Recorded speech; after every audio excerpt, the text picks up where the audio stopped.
Annamalai beat பண்ற மாதிரியான பாடல்கள் கொடுக்கணும், ஆர்ஆர் கொடுக்கணுன்றது வந்து கண்டிப்பா உங்களுக்கு இருந்திருக்கும்.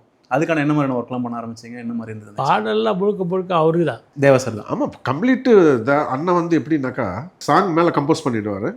ஓகே ஆன பிறகு அவரே வருவார். அவர் வந்து ஸ்கோர் கொடுத்துட்டு இந்த மாதிரி வேணும், என்னென்ன இன்ஸ்ட்ருமெண்ட் வேணும்ன்றது கூட அவரே அவரே சொல்லிடுவார். அவரே சொல்லுவார். சொல்லிட்டு நீங்க அரேஞ்ச்மெண்ட் பண்றது, நாங்கள் அதை அரேஞ்ச்மெண்ட் பண்ணுறது மட்டும் தான். மியூசிக் கம்ப்ளீட் எல்லாம் பண்ணுறது எல்லாம் அவர் தான், கம்ப்ளீட் அவர் தான் பண்ணி கொடுப்பார். நாங்கள் அதை கொஞ்சம் பாலிஷ் பண்ணுறோம், அவ்வளோதான். ஏன்னா அதை கேட்கணும்னு நினைச்சேன். ஏன்னா எல்லா படத்துலையும் வந்து தேவா சார் வந்துன்னா அடுத்து இசை உதவின்னு பாட்டு, இசை உதவின்னு பார்த்து உங்கள் 2 பேர் வரும். என்ன மாதிரியான ஒர்க்லாம் நீங்கள் ஸ்பிளிட் பண்ணி ஒர்க் பண்ணுவீங்கன்றதை வந்து கொஞ்சம் தெரிஞ்சுக்கணும்னு நினச்சேன். இதுதான் சாங்கில் பிஜிஎம், அந்த பிஜிஎத்துக்கு அரேஞ்ச்மெண்ட்ஸ், ஒன்லி அரேஞ்ச்மெண்ட்ஸ் தான் எங்கள் வேலை. அரேஞ்ச்மெண்ட்ஸாக ஆர்கெஸ்ட்ராவுக்கு நோட்ஸ் கொடுக்குறது, கண்டக்ட் பண்ணுறது, உள்ளே ரெக்கார்ட் பண்ணுற வரைக்கும் எங்கள் வேலை. மற்றபடி மியூசிக் கம்ப்ளீட் அவர் தான், தேவதாசன். ஆர்ஆரில் உங்களுடைய இன்புட் அந்த மாதிரியான ஆர்ஆர் நம்ம பண்ணுவோம்.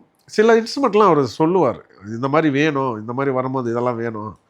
அந்த இதெல்லாம் அவர் சொன்னது தான். இந்த படிக்கட்டுலேருந்து இறங்கி வரதெல்லாம் இந்த ரிச்னஸ் இருக்கணும், எல்லாமே அவரே சொல்லுவார். அண்ணனே சொல்லுவார், இந்த இன்ஸ்ட்ருமெண்ட் யூஸ் பண்ணுங்கள், ஸ்ட்ரிங்ஸ் போட்டுங்க, செல்லோஸ் கொடுங்க, இது அதெல்லாம் அவரே சொல்லுவார். நாங்கள் அதுக்கு தகுந்த மாதிரி அரேஞ்ச்மெண்ட் பண்ணிவிடுவோம். அவர் வந்து கேட்டு ஓகே பண்ணால் தான் டேக்கு.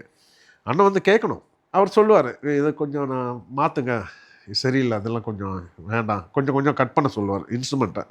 அப்புறம் ஓகே ஆன பிறகு ஃபஸ்ட்டு பேர் ரெக்கார்ட் பண்ண ஆரம்பிச்சிடும். அவரும் கூட இருப்பார் அண்ணனும். ஸோ மோஸ்ட்லி அவரது எங்கள் ஒர்க்கும் இருக்கும் கொஞ்சம்.